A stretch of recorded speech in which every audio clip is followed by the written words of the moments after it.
Israel के एक बार फिर ईरान पर फजाई हमले। इसराइल ने तब्रेज़ में असलहा बनाने वाली फैक्ट्री को निशाना बनाया। सुबह हुए फजाई हमलों में जौहरी और फौजी अहदाफ को निशाना बनाया गया।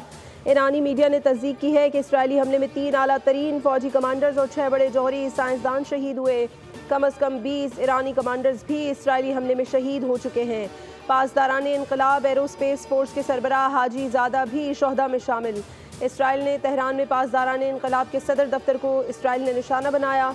ईरानी सरकारी टीवी के मुताबिक तेहरान के रिहायशी इलाके पर इसराइली हमले में 78 अफराद शहीद और 329 जख्मी हुए, जिनमें बच्चे भी शामिल हैं। खबर एजेंसी के मुताबिक अमीर हबीबुल्लाह सयारी को ईरान का नया आर्मी चीफ तैनात कर दिया गया है।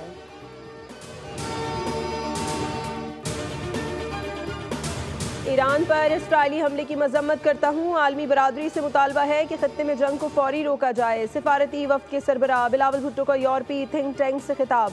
कहा सिंताज जैसे मुआहदे कमज़ोर हुए तो इलाकाई अमन को खतरा होगा। भारत ने पानी रोका तो पाकिस्तान जवाबी इक़दामात पर मजबूर होगा। मोदी हुकूमत ने पहलगाम वाक़े पर ताहाल कोई शवाहिद पेश नहीं किए। मुसद्दिक मलिक बोले, भारतीय इक़दाम के बाद क्या किसी मुल्क को दूसरे मुल्क का पानी रोकने का लाइसेंस मिल जाएगा? भारत पानी जैसे बुनियादी वसाइल पर हक की नई तशरीह घड़ रहा है।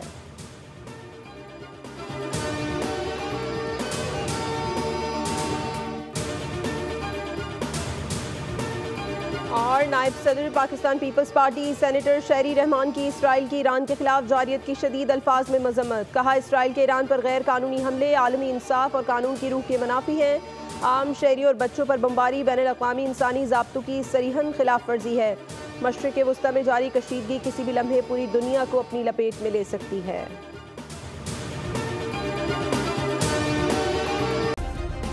सब्सक्राइब करें और बेल दबाएं ताकि कोई खबर रह न जाए।